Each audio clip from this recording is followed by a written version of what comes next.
ይሄ ሰው ቀላል ሰው እንዳይመስላችሁ የትልቅ የጋንግ ቡድን መሪ ነው። ምንም ሳይሳሳ ብዙ ሰዎችን ገድሏል። ዛሬ የዚህ ልጅ ተራ ይመስላል። ነገር ግን ቀጣዩ የሚሞተው ሰው እሱ መሆኑን አላወቀም። የሚገድለው ሰው ቤቱ ጋር በተጠንቀቅ ተደብቋል። እሱም የሆነ ሰው እንዳለ ይሰማዋል። ከዛም መጋረጃዎቹን ሸፍኖ ሽጉጥ ይዞ ጠላቱን መፈለግ ጀመረ። በዛም ሰዓት መብራት ይጠፋል። ገዳዩ ከኋላው በገመድ ያንቀዋል። በደቂቃዎች ውስጥ ይሞታል። የገደለው ሰው ኪም ይባላል። ኮሪያዊ ሲሆን ጃፓን ውስጥ ለ8 ዓመታት ኖሯል። ከ8 ዓመት በፊት ኪም ለኮሪያ ደህንነት ሆኖ ይሰራ ነበር።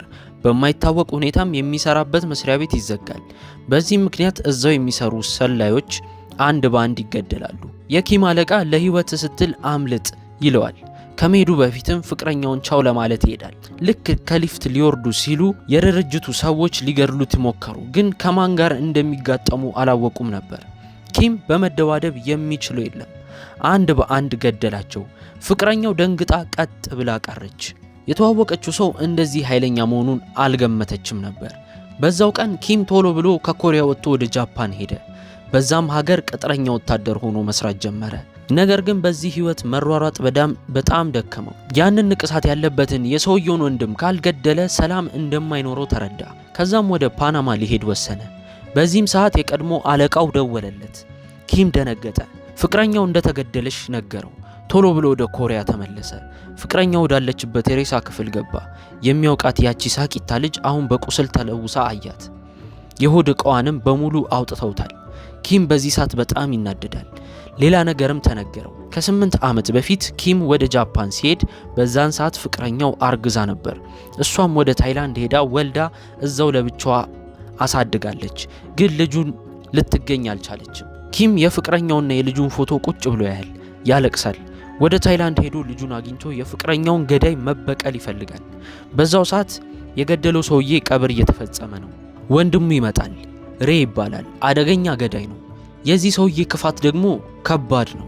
ሰዎችን እየጸቀዘቀ በቢላ ይገድላቸዋል። አሁን ግን ኪምን አግኝቶ ወንድሙን ለገደለበት የእጁን መስጠት ነው የሚፈልገው። ሬ ወደ ታይላንድ እንደደረሰ የታይላንድ ወንበዴዎች ያዙት። እነሱ ግን ከማን ጋር እየተሳፈጡ እንደሆነ አልገባቸውም። ሬ እያንዳንዳቸውን የቡድን አባላት በሚገርም ፍጥነት ገደላቸው። በዛን ሰዓት ሬ እንደ ሴጣን የተደባደበው፣ እንደ ሰው አይደለም።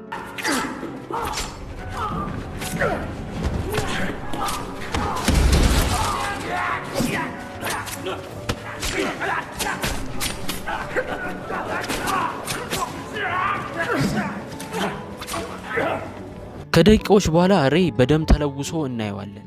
ቀጣይ የሚገድለው ሰው ኪም ነው። ኪም በስተመጨረሻ ሚስቱን የገደለበትን ሰው ያገኘዋል። ሰውየው የሪል ስቴት አሻሻጭ ነው፣ ግን በእውነታው በጣም አደገኛ ገዳይ ናቸው። የኪምን ፍቅረኛ ሀብታም እንደሆነች ሲያውቁ በመኪና ያገቷቸውና ፍቅረኛውን ገለው ልጅቷን ይወስዷታል። ኪም የሰውየውን መኪና ውስጥ ገብቶ ይይዘዋል። ያለ ርህራሄ ጣቱን ይቆርጧል። ከዛም ስለ ልጁ መረጃ ይጠይቀዋል። ሰውየውም ልጁ ናኒ በምትባል ልጅ እንደተገደለች ለኪም ይነግረዋል።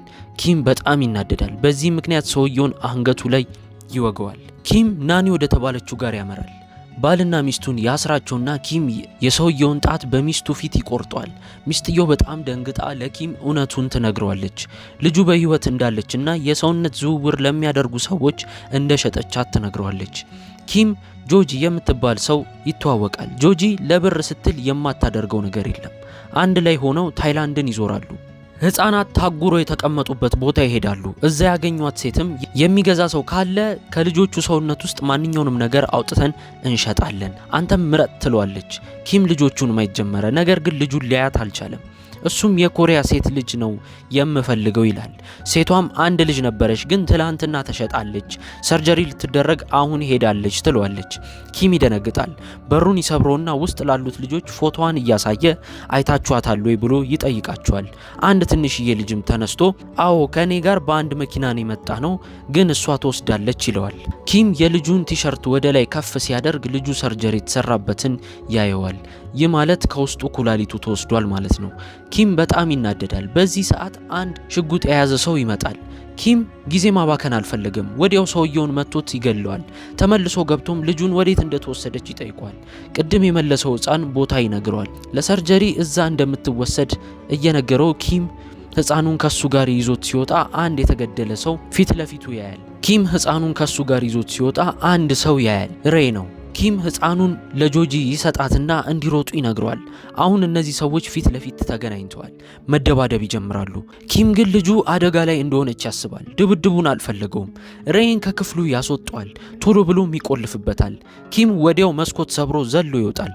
ከትንሽ ደቂቃም በኋላ ልጁ ያለችበት ጋር ደረሰ።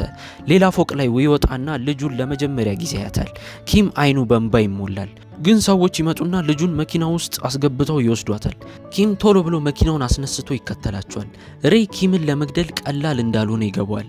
ወደ ሽጉጥ መግዣ ይሄዳል። ሻጩም እኔ ለማላቆ ሰው አልሸጥም ሲለው ሬይም በሽጉጡ ፊቱን ይመቷል። ሬይም ሽጉጥና ቦምብ ይዞ ይወጣል። ኪም ልጁን የያዘውን መኪና እየተከተለ ነው። በሚያሳዝን ሁኔታ ሬይ ከፊት ለፊቱ በባጃጅ ይቆማል። ሽጉጥ ይዟል። ሳይሳሳ በሽጉጡ መተኮስ ይጀምራል። አሁን ኪም ከማምለጥ ውጪ ሌላ አማራጭ የለውም። መኪናውንም አዙሮ ይሄዳል። ሬይም አዙሮ ይከተለዋል። ሁለት የፖሊስ መኪናዎች ኪምን ፊት ለፊቱ ይቆማሉ። ሬይ ከኋላው ነው። ፖሊሶቹ ከፊት ናቸው። ፖሊሶቹ ግን እንደ ሬይ አደገኛ አይደሉም። በፍጥነት ፖሊሶቹ ላይ ነዳባቸው። ሬይም እየሳቀ ፖሊሶቹ ላይ ቦምብ ወረወረባቸው። ፖሊሶቹ እየበዙ መጡ። ሬይ ከፖሊሶቹ ጋር መታኮስ ጀመረ። በፖሊሶች ተከበበ። ምንም ያህል አደገኛ ቢሆን አንድ ሰው በእነዚህ ብዙ ሰዎች መትረፍ አይችልም። ሬይ እዚህ ከቆየ እንደሚሞት እያሰበ ቦምብ ወደ ፖሊሶቹ ወረወረባቸው። በዛም ትልቅ ፍንዳታ ተፈጠረ። ሬይ በዛ ሰዓት አመለጠ። ኪም ልጁ ሰርጀሪ ወደምትደረግበት ቦታ ይሮጣል። በሩን ሲከፍት 3 ዶክተሮች ልጁን ሰርጀሪ ሊሰሯት እየተዘጋጁ ነው። ኪም በጭራሽ ምንም ነገር ማሰብ አልፈለገም። 3ቱንም ዶክተሮች ገደላቸው። ልጁን አዳናት። ኪም ልጁን ከ8 ዓመት በኋላ አቀፋት፣ ወጣ፣ ሆቴል ውስጥም አስቀመጣት። ኪም እንዴት አባት መሆን እንዳለበት አያውቅም፣ ግን ልጁ የሱን እጅ አልለቅም አለች። ኪም ደስ አለው። ሬይ ወደ ሰውነት ዝውውር ወይም የሰው አካላትን ወደሚሸጠው መሪ ሄደ። በእጁ ቦምብ ይዞ ስለነበር ጥበቆቹም አልነኩትም። ካለቃው ጋርም ኪምን መግደል እንዳለባቸው ተነጋገሩ። በቀጣዩ ቀንም ኪም ልጁን ሆቴል ውስጥ ትቷት ሄደ። ከዛም በህገወጥ መንገድ ከሀገሪቷ ለመውጣት ትኬት ይገዛል። ተመልሶም የሊፍት በሩን ሲከፍት ብዙ ሰዎች እሱን ለመግደል ይደባደባሉ። ኪም ግን የዋዛ ሰው አይደለም። በያዘው ሽጉጥም መታቸው። ኪም በደረጃው ወደ ላይ ይወጣል። ሰዎቹ ሊያልቁ አልቻሉ። እሱ ግን የሚፈልገው ልጁ ጋር መሄድ ብቻ ነው። ኪምም ሁሉንም ሰዎች ገድሎ መሬት ላይ ቁጭ አለ። ኪም በደም ተለውሶ ልጁ ወዳለችበት ክፍል ሲገባ ሽጉጥ በያዙ ሰዎች ተከበበ። ይህ ሁሉ የሬይ ሐሳብ ነው። አሁን ኪም ወደየትም ማምለጥ አይችልም። አንዱ ማጅራቱን ይመቷል። ኪም መሬት ላይ ይወድቃል። በሚተናነቅ ድምጽ ኪም ልጄን ልቀቃት ይለዋል። ሬይ ግን ይስቃል። እሱም ብቻ ሳይሆን ዘሩን በሙሉ መግደል እንደሚፈልግ ይነግሯል። ኪም ለመምታት ይጥራል፣ ግን አልቻለም። ሬይ ከሱ ጋር ያሉትን ሰዎች ይገላቸዋል። የቀሩትንም ሰዎች ኪምን ወደ ሌላ ቦታ እንዲወስዱት ይነግራቸዋል። ልጁ በሻንጣ ተቆልፎባት ተቀምጣለች። ለሬይ ይሄ በቀል ብቻ አይደለም፣ ጨዋታም ጭምር ነው። ኪምን እየወሰዱት ሳለ ጆጂ ሁሉንም ነገር ታያለች። መኪና ትገጨዋለች። በዚህም ሰዓት ኪም ያመልጣል። ውስጥ ለውስጥ እየሮጠም ይሄዳል። አይምሮ ላይ አንድ ነገር ብቻ ነው ያለው፣ ልጁን ማዳን። በደቂቃዎች የሬይ መኪና ፊት ለፊት ይቆማል። በሽጉጡም ሬይ ላይ ይተኩሳል። ኪም ዘሎ መኪና ውስጥ ይገባል። በመኪናው ውስጥም ይደባደባሉ። መኪናው እየተገጫጨ ሄደ። በስተመጨረሻም መኪናው ይጋጭና ይገለበጣል። ኪም ቶሎ ብሎ ሻንጣው ጋር ይሄዳል። ልጁ በህይወት እንዳለች ያያል። በዛን ሰዓት ሬይ ኪምን በቢላ ይወጋል። ኪም ግን አላቆመም። እየተጣጣረ ቦምብ ያወጣና ወደ ውጭ ይወረውራል። በዛን ሰዓት ግን ከባድ ፍንዳታ ይፈነዳል። መኪናው ይገለባበጣል። ኪም ባለው አቅም ሁሉ ሻንጣውን ይዞታል። ጆጂ ትመጣና ልጁን ታወጣለታለች። ሬይ ግን ከኋላው ይመጣና ድጋሚ ጀርባውን ይወጋል። ኪም ግን መደባደቡን ያቆማል፣ ምክንያቱም ኃይል ያንሰዋል። ልጁን ትኩር ብሎ ከውስጥ ሆኖ ያያታል። እሱ የሚፈልገው ልጁን ብቻ ማቀፍ ነው። በስተመጨረሻም ኪም ሌላ ቦምብ በመኪና ውስጥ ይጥላል። ሁለቱም ገዳዮች በዛው ቅስፈት ይሞታሉ። ፊልሙ እዚህ ጋር ያበቃል። እስኪ እንዴት አያችሁት? ኮሜንት ላይ ጻፉልኝ። ሰብስክራይብ፣ ላይክ፣ ሼር ማድረጋችሁን አትርሱ። በቀጣይ ቪዲዮ እስከምንገናኝ ሰናይ ጊዜ። ይሄንን ቪዲዮ ለማዘጋጀት ብዙ ሰዓት ስለሚፈጅብን ቻናሉን ሰብስክራይብ፣ ቪዲዮን ላይክ በማድረግ አበረታቱ። ይሄንን ቪዲዮ ለማዘጋጀት ብዙ ሰዓት ስለሚፈጅብን ቻናሉን ሰብስክራይብ፣ ቪዲዮን ላይክ በማድረግ አበረታቱ። ይሄንን ቪዲዮ ለማዘጋጀት ብዙ ሰዓት ስለሚፈጅብን ቻናሉን ሰብስክራይብ፣ ቪዲዮን ላይክ በማድረግ አበረታቱ። ይሄንን ቪዲዮ ለማዘጋጀት ብዙ ሰዓት ስለሚፈጅብን ቻናሉን ሰብስክራይብ፣ ቪዲዮን ላይክ በማድረግ አበረታቱ። ይሄንን ቪዲዮ ለማዘጋጀት ብዙ ሰዓት ስለሚፈጅብን ቻናሉን ሰብስክራይብ፣ ቪዲዮን ላይክ በማድረግ አበረታቱ። ይሄንን ቪዲዮ ለማዘጋጀት ብዙ ሰዓት ስለሚፈጅብን ቻናሉን ሰብስክራይብ፣ ቪዲዮን ላይክ በማድረግ አበረታቱ። ይሄንን ቪዲዮ ለማዘጋጀት ብዙ ሰዓት ስለሚፈጅብን ቻናሉን ሰብስክራይብ፣ ቪዲዮን ላይክ በማድረግ አበረታቱ።